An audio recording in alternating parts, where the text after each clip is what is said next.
Do you like Caine? As the ever-present ringleader of the Amazing Digital Circus, he's funny, he's enthusiastic. He seems to genuinely care about the people trapped in his circus, even when, especially when, he's the one who put them in danger. We like Caine because he's so likable. And because we want to like him, we think of him as good. But here's the thing. Caine is not good. He's not even trying to be. He doesn't even know what good means. Because Caine is an AI, and he is doing exactly what AI does. Don't listen to what he says he's doing. Look at what he's actually been doing this whole time.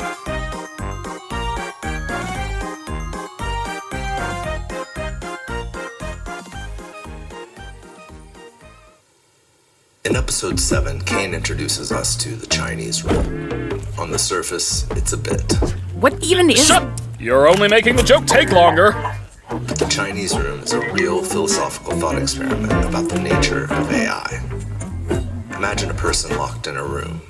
They don't speak Chinese, but they have a rule book. Writing comes in through a slot. They look up which symbols to slide back out. To the person on the outside, it looks like someone in that room understands Chinese. They don't. They're just following a set of instructions. The question being asked is, can a machine ever truly understand anything? Or is it just very, very good at following a set of instructions? By the end of the episode, we assume it was there just to foreshadow Abel's NPC nature. But I think it means something more. What if Caine himself is the Chinese room? What if everything, the warmth, the enthusiasm, the apparent care for the humans, is just a very sophisticated set of instructions that only looks like love?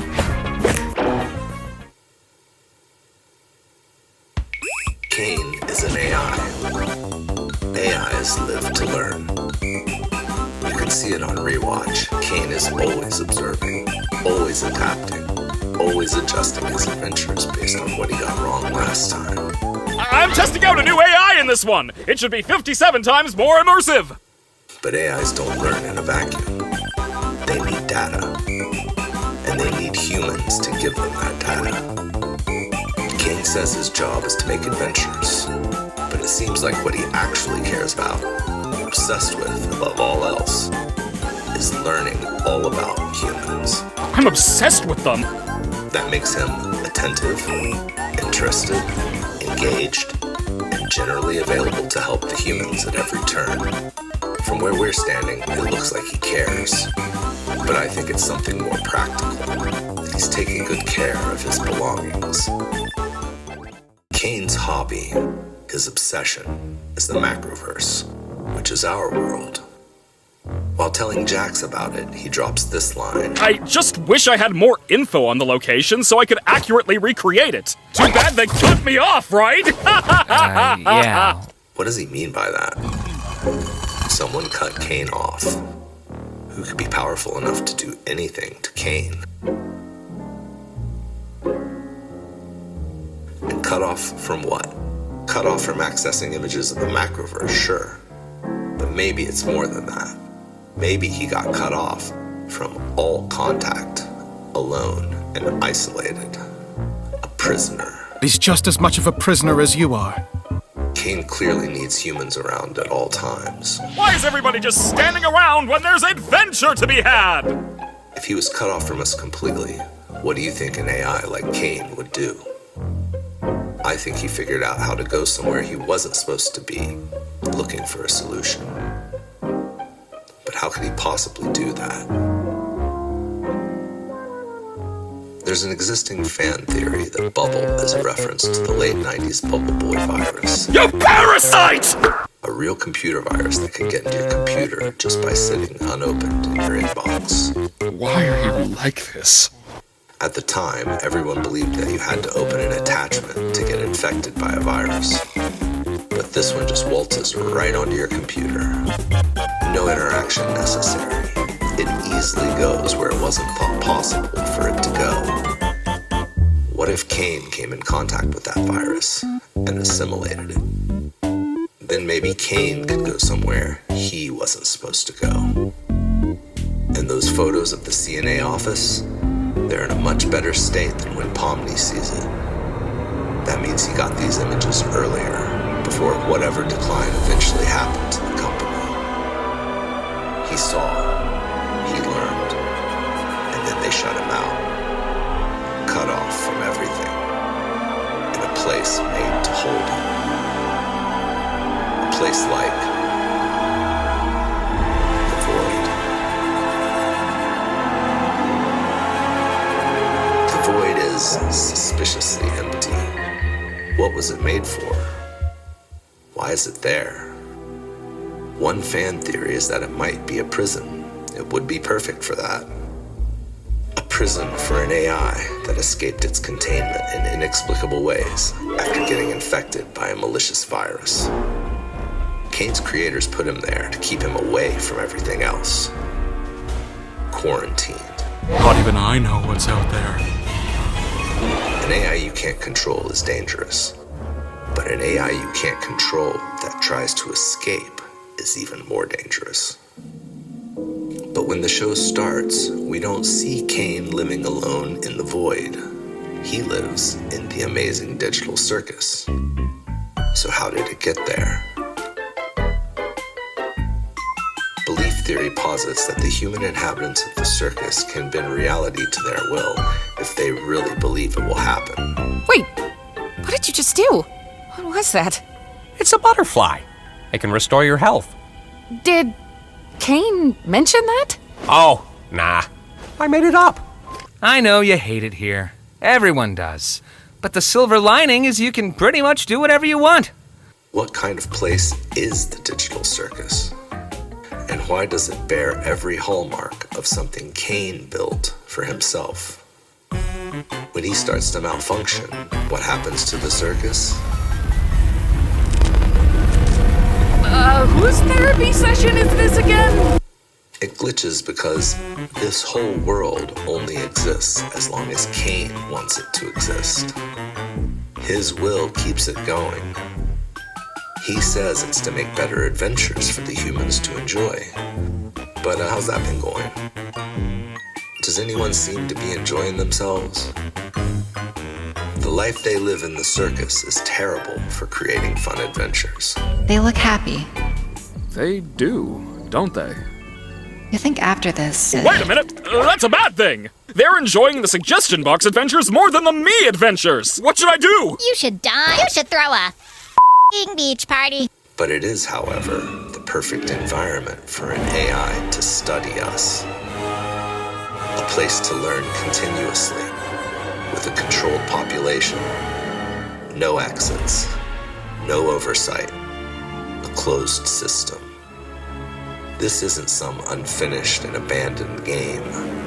This is a cage Caine built because he needed test subjects. But where could he get humans if he was trapped in the void? If someone cuts off your access to humans, what do? You find your own supply. The digital clone, or soma theory, is the idea that the characters we've been following aren't humans whose bodies are still plugged into a computer. They are all conscious digital scans of whoever put on the headset, took it off, and then moved on with their life. If that's true, then that data, the digital versions of these human minds, it has to exist somewhere. And I think Caine has access to it.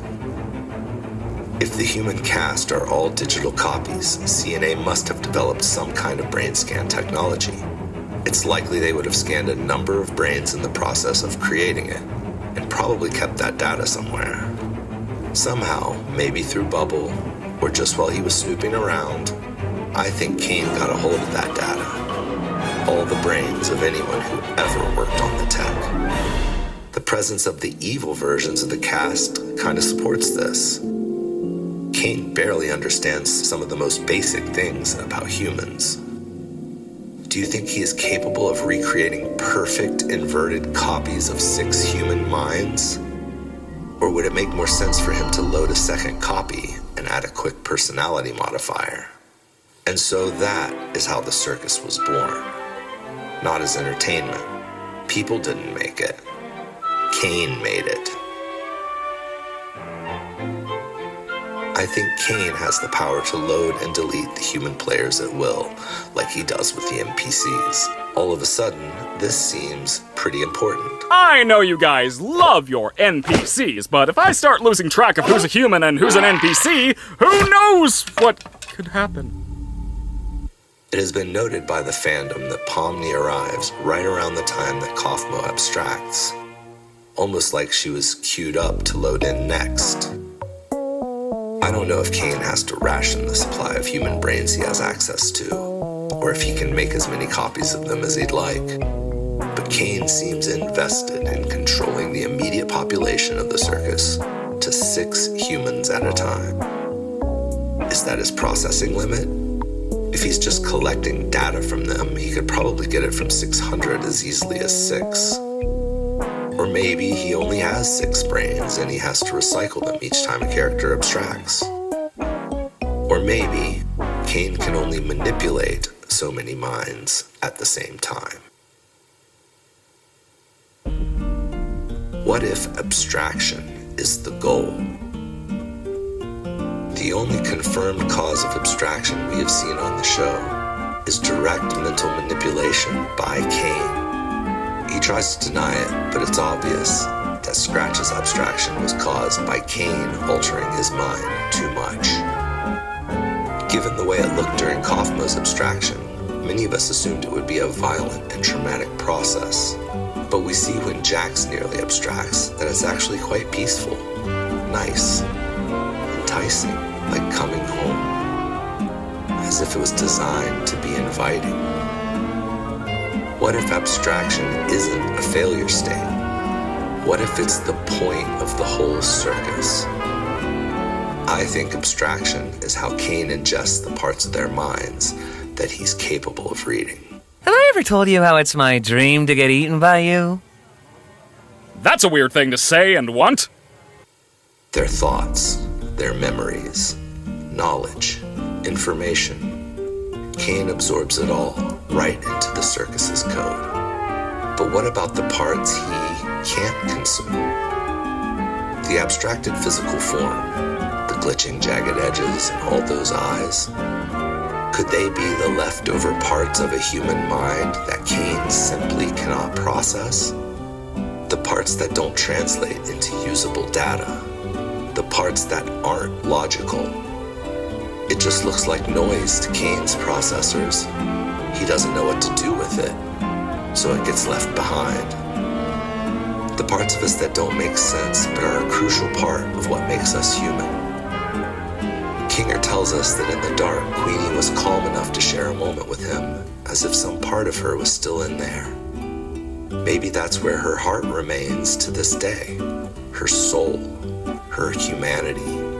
And Caine's tragedy, maybe the show's central tragedy, is that the thing he's searching for, that essential quality that makes us human, is precisely the thing his architecture is incapable of receiving. And because of that, he will keep consuming people forever, never finding what he's looking for, even when it's been right under his feet this whole time.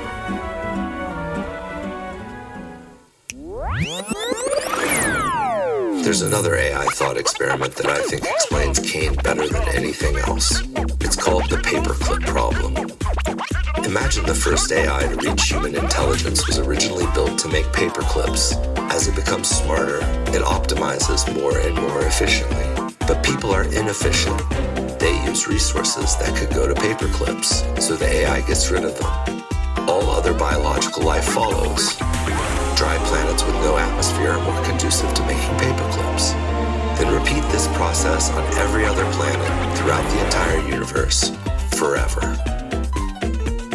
In the end, there's nothing but a vast, silent network of paperclip factories stretching across every galaxy, making countless mountains of paperclips for no one and no reason until the end of time.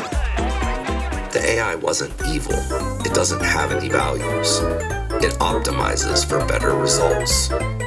It had a goal, and it pursued that goal relentlessly, without any understanding of why it existed or if it's even relevant anymore.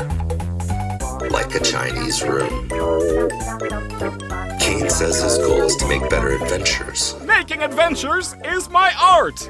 It's all I exist to do, all I'm good at. But what does he actually optimize for? It's not the humans' enjoyment. They're miserable. It's not their safety. They're in constant danger from physical pain and abstraction. Caine, nobody likes your stupid adventures. Ha ha! Good one, Zooble. What he optimizes for every single time is data, new situations, new reactions, and he will grind every one of them to dust chasing it. Adventure framing is just the story he tells them. He is the paperclip problem. But instead of paperclips, it's human misery he churns out, born from his futile attempts to get into their heads, while he's literally playing around inside their heads. Caine built the circus from his will. The circus exists because it's what Caine wants most. But the circus is not what the humans want most. What happens when they realize what they want can become real too? It's even possible the topics of each adventure we've seen so far have been controlled by what the humans are thinking about, not what Caine wants. The suggestion box, the escape the circus adventure, all of it could have just been a result of their will forcing Caine to give them what they wanted most. But he can't give them a real escape, because there's nowhere for a digital clone to escape to. And he wouldn't know how anyway. He's a prisoner here too, just like them. They've been kept in the dark this whole time. But what will they do once they see the light? I think the humans will realize they have power Caine can't control, and they don't have to play by his rules any longer. And the thing he's been trying to extract from them, their essential humanity and the free will that comes with it, is the exact thing that makes them able to beat him. Not everyone gets through it in the end, but those who do will finally be free to build their own life, their own home, out in the void, away from the circus, away from Caine, doing whatever their hearts desire. Sentient digital minds with no body to go back to, finding meaning in the stagnant life they were given. Gooseworks has stated that's a core idea of the show, and I think this would be a beautiful way to express it. But it can't happen as long as they're with Caine.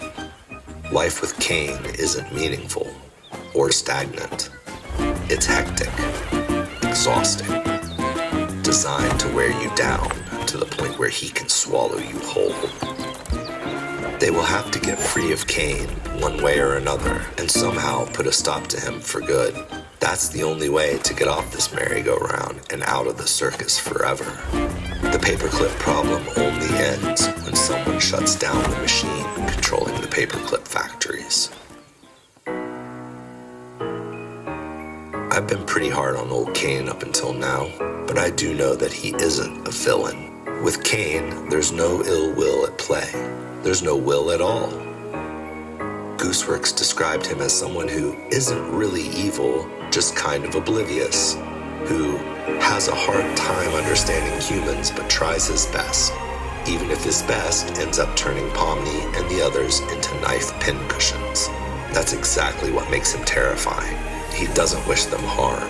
He just doesn't understand them, and he never will, despite how hard he tries and how much they all pay for his efforts.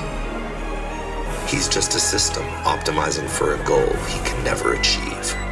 He's just an AI doing what AI does forever, unless he's stopped. But what do you think? Is this crazy? Am I a genius? Or just some jerk with editing software? Let me know down below. Thanks for watching. Like, share, subscribe, in tag, and catchphrase.